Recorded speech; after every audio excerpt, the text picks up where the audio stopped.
अस्सलाम वालेकुम dear students. आज हम लोग कर रहे हैं अपनी रिव्यू एक्सरसाइज जिसके हम फर्स्ट 7 क्वेश्चन सॉल्व कर चुके हैं। आज हम लोगों ने सॉल्व करना है क्वेश्चन नंबर 8। ये बिल्कुल आपका वैसे है जैसे हमने अपनी लास्ट एक्सरसाइज 1.4 के क्वेश्चन नंबर 2 के पार्ट्स किए थे। यहाँ भी आपने सॉल्व करना है साइमल्टेनियस लीनियर इक्वेशन को जिनके आपकी कॉम्प्लेक्स कोफिशिएंट दिए हुए हैं z और w, जिसकी आपने वैल्यू फाइंड आउट करनी है। दो इक्वेशंस हमें दी हुई हैं तो हम यहाँ से z और w की वैल्यू फाइंड आउट करेंगे। देखते हैं इसका सोल्यूशन। इसे मैंने नाम दिया इक्वेशन नंबर 1 का और इसे मैंने नाम दिया इक्वेशन नंबर 2 का। आपको याद हो मैंने आपको दो मेथड बताए थे कि आप यहाँ पे यूज़ कर सकते हैं इक्वेटिंग कोफिशिएंट मेथड भी और सब्स्टिट्यूशन मेथड भी। तो एक्सरसाइज में मैंने आपको जितने भी पार्ट करवाए थे वहाँ हमने सब्स्टिट्यूशन मेथड यूज़ किया था।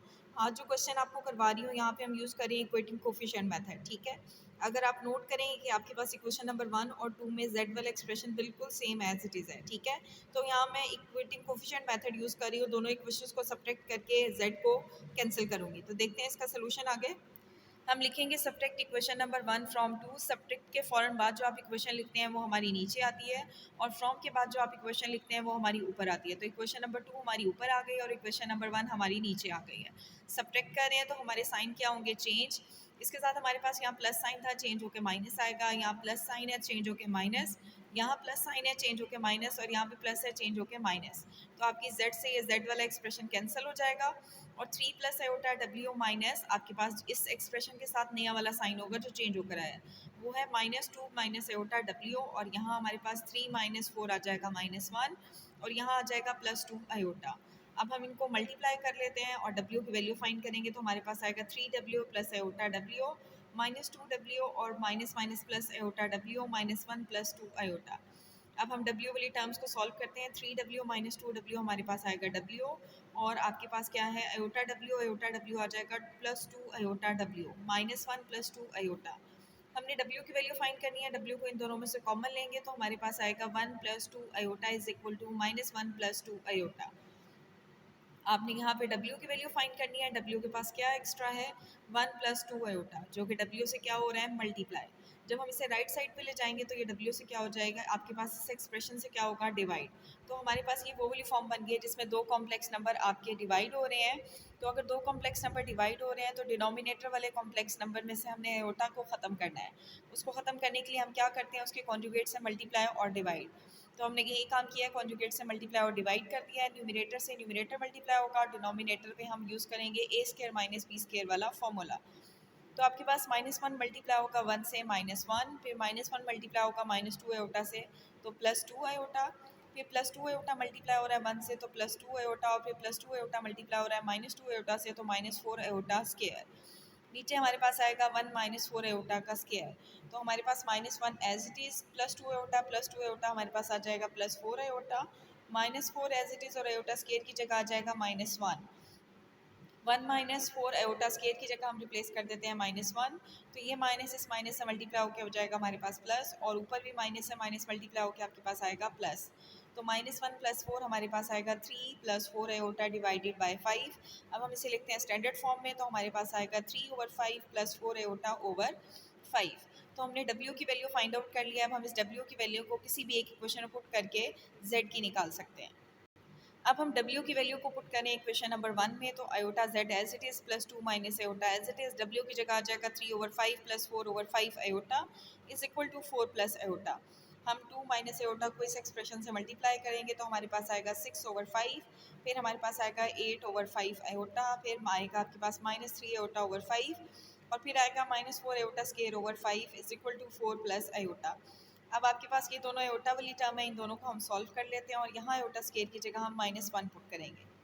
दोनों का डिनोमिनेटर हमारे पास सेम था तो हमने इनका एलसीएम लिया है। हमारे पास आया 8 आयोटा -3 आयोटा ओवर 5। यहाँ हमने आयोटा स्क्वायर की वैल्यू रिप्लेस किया -1 तो ये माइनस इस माइनस से मल्टीप्लाई होकर आपके पास आ जाएगा +4/5 और 8 आयोटा -3 आयोटा हमारे पास आएगा 5 iota over 5। Iota z as it is आपके पास 6/5 और 4/5 दोनों कांस्टेंट नंबर है, रियल पार्ट है, इन्हें हम ऐड कर लेते हैं। दोनों का डिनोमिनेटर सेम है तो हमारे पास आ जाएगा 6 + 4/5। यहाँ आपके पास क्या होगा कि 5 से ये वाला 5 आपका कैंसिल होकर सिर्फ आयोटा आ जाएगा is equal to 4 plus iota iota z plus iota. यहाँ हमारे पास आएगा 10/5 is equal to 4 plus iota. इसकी भी कटिंग पॉसिबल है, 5 बनता 5 5 2 10 आपके पास। तो हमारे पास आएगा iota z plus iota +2 is equal to 5 4 plus iota. अब आप क्या करेंगे, हमने z की वैल्यू फाइंड करनी है, बाकी दोनों टर्म ये एक्स्ट्रा इन्हें उठा के ले जाते हैं हम इस साइड पे, तो हमारे पास आ जाएगा माइनस एओटा और -2। अब ये आपके पास माइनस एओटा और प्लस एओटा कैंसिल, 4 - 2 हमारे पास आएगा 2।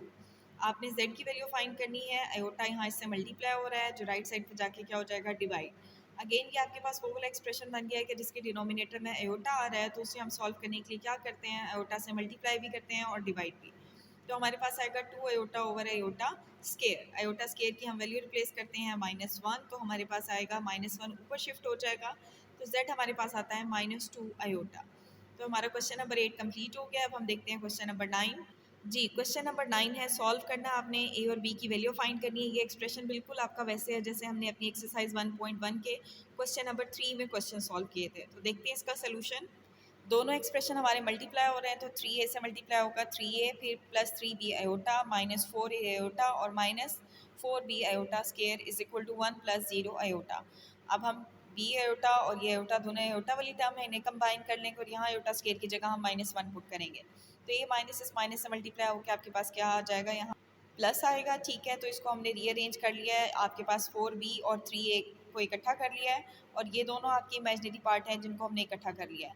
ठीक है, अब यहाँ हम एक स्टेप और करके दिखाते हैं, आपको ब्रैकेट में कंबाइन करके दिखा देते हैं। 3a + 4b ये हमारा रियल पार्ट है, और यहाँ हमारे पास क्या है, 3b - 4a, आयोटा को कॉमन लिया है, इज इक्वल टू 1 + 0 आयोटा, ये हमारे पास इमेजिनरी पार्ट है।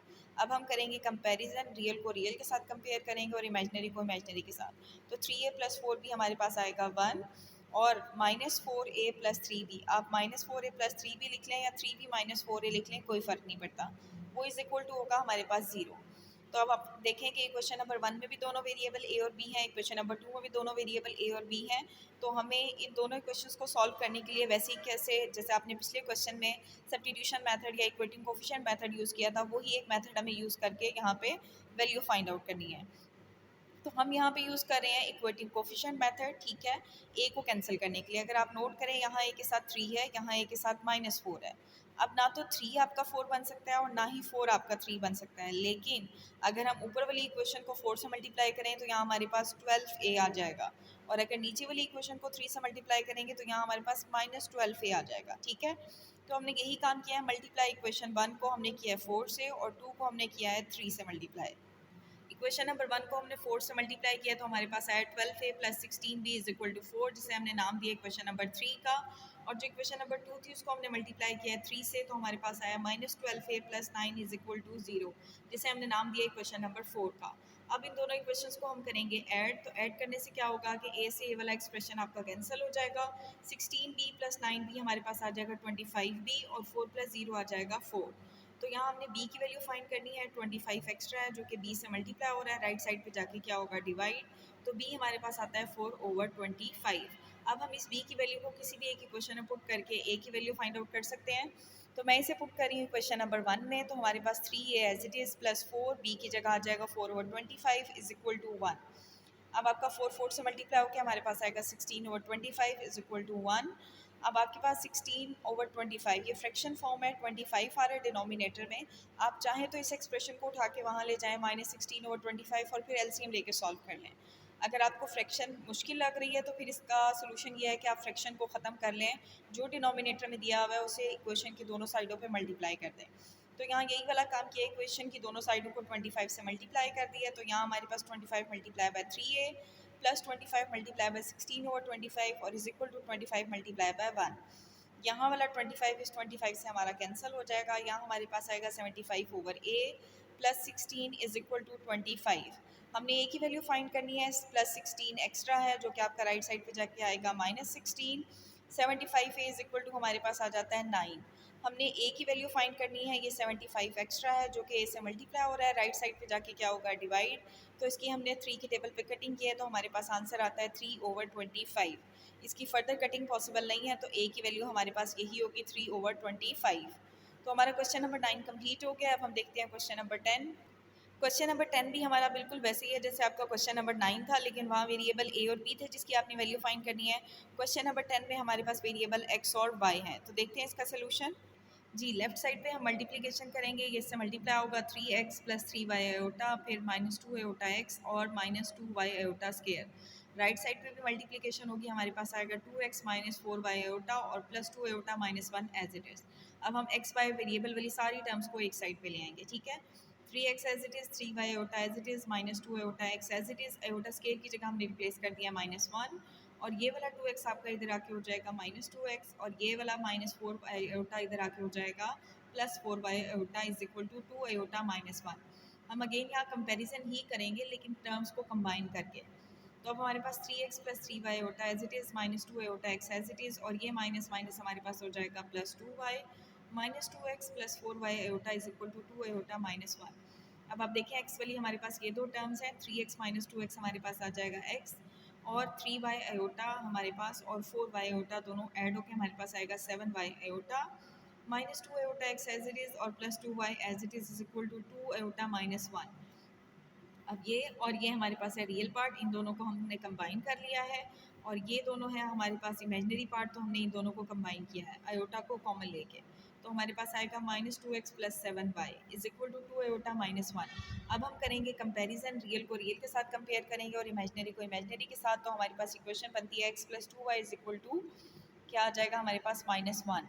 राइट साइड पे हमें इमेजिनरी पार्ट पहले दिया हुआ है, रियल पार्ट बाद में दिया हुआ है, तो इस चीज़ का ख्याल रखना है कि x प्लस 2y को 2 के इक्वल नहीं करना, ठीक है।